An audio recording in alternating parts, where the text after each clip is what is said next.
नमस्कार विद्यार्थी मित्रांनो, फोर्स अँड प्रेशर या प्रकरणाच्या 6व्या भागामध्ये आपण पाहतोय ॲटमॉस्फेरिक प्रेशर, वातावरणीय दाब.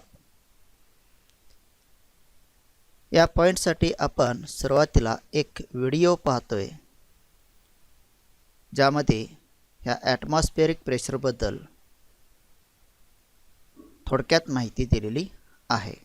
त्यानंतर आपण डिटेलमध्ये या घटकाचा विचार करणार आहोत. चला तर पाहू atmospheric pressure. We are surrounded by air from all the directions. This envelope of air around us is what we call atmosphere. Does air also exert pressure on objects on the earth? In our previous video, we studied that the liquid exerts pressure in all directions. For example, here we have the water in a beaker. Due to gravity, this water is pulled down towards the earth. If we divide this water into different layers, then each layer is being pulled down by the earth. Due to this pull, water exerts downward pressure, and this pressure is uneven throughout. That is, the bottom layer experiences more pressure than the top layer. This is because the weight of water above the bottom layer is more, and the pressure decreases as we go upwards. In fact, we saw that the water exerts pressure in all directions and not only in the downward direction. One more thing that we studied about the liquid pressure is that at any point in a liquid, the pressure is the same in all directions. That is, if I take any point here in this water, the pressure exerted by water here is the same in all the directions. Air also behaves in the same way. Just like water, air is also being pulled down by the Earth's gravitational force. This force applies pressure on the air in the downward direction. The pressure exerted by air is called air pressure or atmospheric pressure. Did you know that the atmosphere is divided into different layers? The atmosphere is divided into 5 layers, namely the troposphere, stratosphere, mesosphere, thermosphere, and exosphere. The pressure in the troposphere, which is the bottommost layer, is higher than the pressure in the layers above it. And I'm sure you can guess the reason why. This is because the weight of the air above the troposphere is greater than the weight of the air above, say, the stratosphere. The air pressure also acts in every direction and not only in the downward direction. And finally, just like the pressure in liquids, the air pressure at a particular height above the Earth's surface is same in all directions. That is, if I take these 2 points at the same distance above the Earth's surface, then the air at this point will exert an equal pressure in all the directions, just like the air at this point. Let's look at an interesting graph now. A graph which represents pressure at a particular altitude. The graph also represents how the pressure varies from layer to layer. The troposphere layer is closest to the surface of the Earth, and the pressure in this layer goes up to 100,000 Pascal, where Pascals, represented by PA, is the SI unit of pressure. This is massive pressure. This pressure pushes and pulls the object on the surface on the Earth. For example, if I take a table with the upper surface of 1 by 1 meter, the pressure exerted by the air on the table in the downward direction is greater than 1 lakh pascals. This is equivalent to 10 cars being put on this table. Yes, 10 cars. I know what you must be thinking.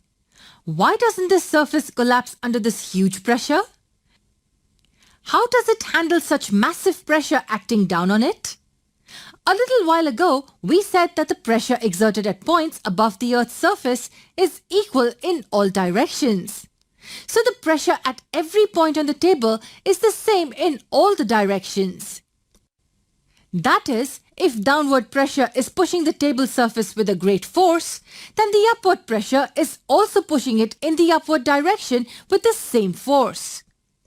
Both the forces are balanced and the table does not collapse. As I said, pressure is not only acting in these 2 directions, It is acting on the surface in all the directions. Pressures acting in opposite directions cancel each other out. Here is one cool experiment that you can also perform at home. Take a plastic bottle filled with water. Take a cardboard paper and place it on the open end of the bottle like this. Hold this paper with your hand so that it does not move from its position and invert the bottle. Now let go of the paper. What did you see? The cardboard paper sticks to the surface. Why is it held to the surface? It is held to the surface because of the air pressure that is pushing the paper in the upward direction. The upward air pressure is sufficient to counter the downward push exerted by the water. Now make few holes in the bottle at its base. What happens now? Why did the paper fall off? Did the upward pressure on it stop acting or did it reduce in the value? No, it didn't. The upward pressure on it by the air remains the same, but the downward pressure increased in its value. When we made holes in the bottle, we allowed air to flow inside it from the top. The air from the top started exerting pressure on the water. The combined pressure of water and air from top could easily overcome the pressure exerted by air from the bottom. Hence, there is net force acting on the paper in the downward direction. That is, there is more pressure in the downward direction. That is the reason why this paper gets detached from the surface.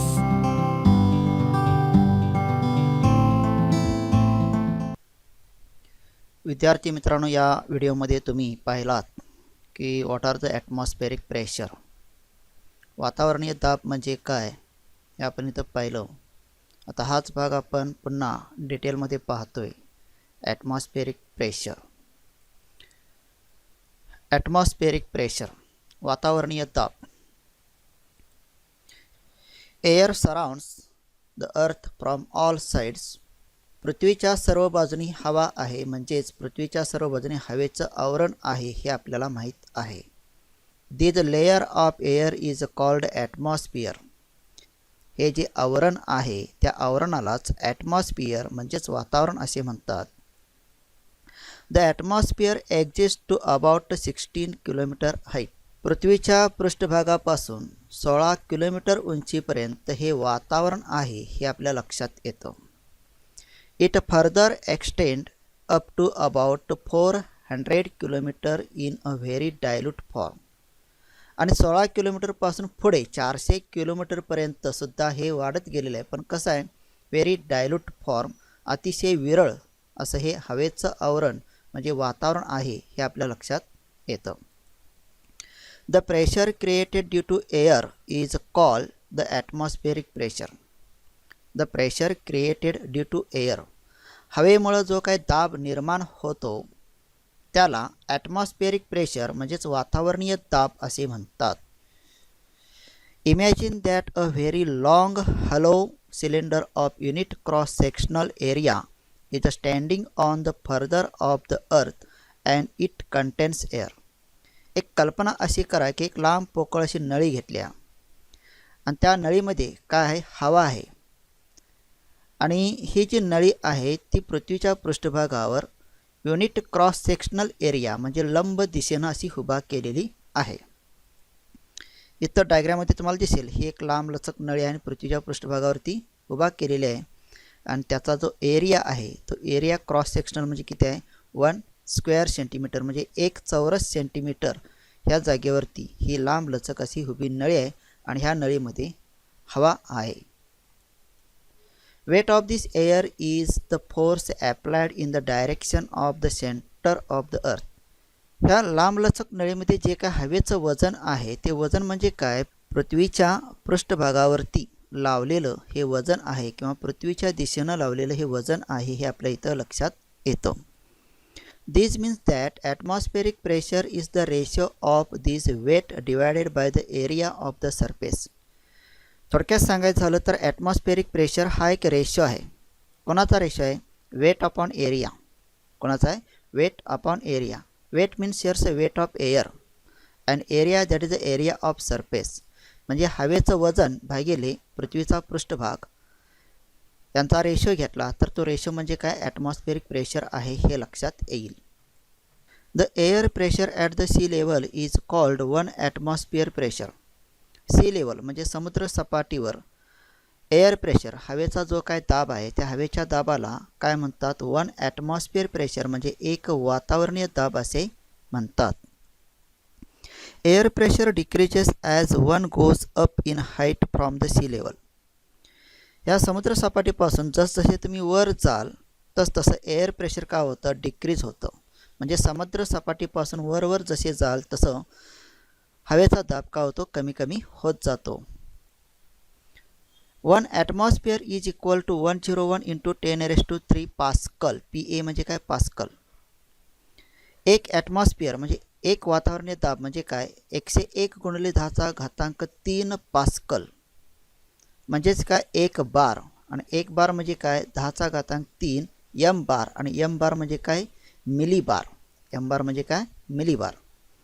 आता 1 milli बार म्हणजे 1 m bar is nearly equal to 10⁻² pascal. That means hecto pascal. इथं एक वातावरणीय दाब म्हणजे किती आहे ते आपण बघतो. एक वातावरणीय दाब म्हणजे किती आहे, 101 गुणिले 10⁻³ पास्कल म्हणजेच किती आहे, 1 बार आहे. आणि 1 बार म्हणजे किती, 10⁻³ m बार म्हणजे मिली बार आहे. आता 1 मिली बार म्हणजे जवळजवळ 10⁻² पास्कल म्हणजेच हेक्टो पास्कल इतका आहे. So these are the conversion of units of pressure. Now sir, next, atmospheric pressure is specified in the units m bar or hectopascal HPA. हा जो वातावरणीय दाब आहे तो विशेषतः m बार या युनिटमध्ये सांगितला जातो किंवा हेक्टोपास्कल या युनिटमध्ये सांगितला जातो. The atmospheric pressure is at a point in air is equal from all sides. आता पृथ्वीच्या पृष्ठभागावरती हवेचा आवरण आहे आणि त्या हवेच्या आवरणामध्ये अनेक प्रकारचे पॉईंट्स आहेत आणि ह्या पॉईंटचा विचार केला तर ह्या पॉईंटवरती प्रेशर कशा प्रकारे असतो. म्हणजे पृथ्वीच्या वातावरणीय भागामध्ये जे काही पॉईंट्स आहेत, जे काही कण आहेत किंवा एखादा पॉईंट तुम्ही घेतला तर त्यावर असणारा वातावरणीय दाब हा कसा असतो, इक्वल असतो फ्रॉम ऑल साइड्स म्हणजे सर्व बाजूनी. थोडक्यात सांगायचं झालं तर वातावरणीय दाब हा एका बिंदूवर सर्व बाजूनी सारखाच असतो हे लक्षात येतं. पहा इथं एक डायग्राम आपण घेतली.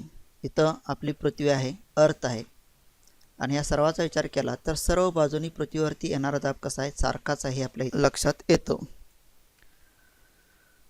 How is this pressure created. मग हा दाब कसा क्रिएट होतो, कसा निर्माण होतो तर पहा.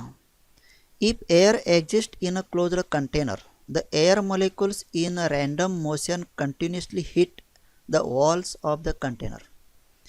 एखादा कंटेनर घेतला, त्या कंटेनरमध्ये हवा आहे आणि ती बंदिस्त केली तर काय होतं, the air molecules in a random motions continuously hit the walls of the containers. हवेचे जे काही रेणू आहेत ते रेणू काय करतात, कंटेनरच्या भिंतीना म्हणजे कंटेनरच्या आतल्या बाजूना काय करतात, रॅन्डमली म्हणजे यादृच्छिक गतीने काय करतात, हिट करतात, आघात करतात. In this interaction a force is exerted on the walls of the container. हा जो काही कंटेनर आहे किंवा जे पात्र आहे त्या पात्राच्या भिंतीवर ह्या आंतरक्रियेतून काय होतं, मोठ्या प्रमाणात बल क्रिएट होतं, प्रयुक्त होतं. Pressure is created due to this force. या फोर्समुळेच किंवा ह्या बलामुळेच इथं दाब निर्माण होतो. We constantly bear the atmospheric pressure on our heads. We constantly bears the atmospheric pressure on our heads. पृथ्वीच्या पृष्ठभागावरती आपण उभे आहोत आणि आपल्या डोक्यावरती कंटिन्युअसली काय असतो, वातावरणीय दाब असतो. म्हणजे आपल्या डोक्यावरती सुद्धा हा वातावरणीय दाब सतत असतो. However, the cavities in our body are also filled with air and arteries and veins are filled with bloods. However, the cavities in our body, आपल्या शरीरामध्ये असणाऱ्या ज्या काही पोकळ्या आहेत त्या पोकळ्यामध्ये सुद्धा काय असते, हवा असते, हे आपल्याला माहीत आहे. अँड आर्टरीज अँड व्हेन्स, धमनी आणि शिरा, it are also filled with bloods, आणि ते सुद्धा काय असतात, रक्ताने भरलेले असतात. म्हणजे आपल्या शरीरातील पोकळ्या, धमन्या आणि शिरा ह्या सुद्धा भरलेल्या असतात. पोकळ्या ह्या हवेनं भरलेल्या असतात आणि धमन्या ज्या शिरा आहेत त्या काय आहेत रक्तानं भरलेल्या आहेत. Therefore we do not get crushed under water and due to atmosphere pressure as the pressure is balanced. मग याचा परिणाम काय होतो? आपण पाण्यामध्ये असताना किंवा ह्या ॲटमॉस्फेरिक प्रेशरमध्ये असताना आपण दबले जात नाही किंवा आपण चिरडलं जात नाही. कशामुळं? Because the cavities on our body are filled with airs and arteries and veins are filled with bloods. आणि का होतं असं? Because the pressure is balanced. आपल्या शरीरामध्ये असणाऱ्या पोकळीतील हवा, धमनी आणि शिरा यांच्यामध्ये असणारे रक्त आणि वातावरणीय दाब यांच्यामध्ये काय राहतो? समतोल राहतो. म्हणजे प्रेशर काय होतं? बॅलन्स होतं. म्हणजे हा जो दाब आहे तो दाब काय होतो? संतुलित होतो. त्यामुळे आपण इथं चिरडले जात नाही. The earth's atmospheric pressure decreases with height from the sea level as shown in the figures. पृथ्वीचा वातावरणीय जो दाब आहे तो दाब समुद्र सपाटीच्या उंचीप्रमाणे डिक्रीज होत जातो, बदलतो, कमी कमी होत जातो. हे आपल्या एका फिगरच्या साहाय्यानं लक्षात येतं. So look this figure. In this figures this is height in metre, that means 2000, 6000, 10,000. And here atmospheric pressures. So this atmospheric pressure decreases as like look here. थोडक्यात काय? समुद्र सपाटीपासून जसजशी उंची वाढेल तसतसे ॲटमॉस्फेरिक प्रेशर हे डिक्रीज होताना आपल्या लक्षात येतं. नाव यूज युअर ब्रेन पॉवर. आता जरा तुम्ही डोकं चालवायचं आहे. जी काही माहिती तुम्ही आतापर्यंत घेतली त्याचा विचार करून ह्या प्रश्नाचं तुम्हाला उत्तर द्यायचं आहे. काय बघा?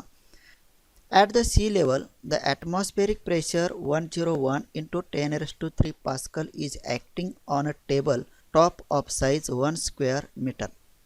1 चौरस मीटर पृष्ठभाग असणारा टेबल समुद्र सपाटीवरती ठेवला आणि त्या समुद्र सपाटीवरती असणारा जो प्रेशर आहे तो प्रेशर किती आहे? 101 × 10⁻³ पास्कल आहे. आणि एवढा दाब त्या टेबलाच्या पृष्ठभागावरती प्रयुक्त होतो.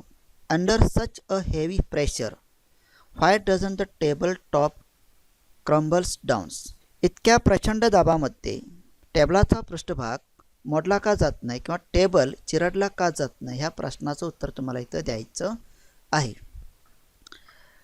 या प्रश्नाच्या उत्तरासाठी तुम्ही हा जर व्हिडिओ काळजीपूर्वक पाहिला तर ह्या प्रश्नाचं उत्तर या व्हिडिओमध्येच आहे. फक्त तुम्हाला ते शोधायचं आहे. आता आपण इथंच थांबते. पुन्हा भेटतोय पुढच्या व्हिडिओमध्ये याच्याच पुढचा भाग घेऊन. तोपर्यंत सर्वांना धन्यवाद. Bye bye. See you once again.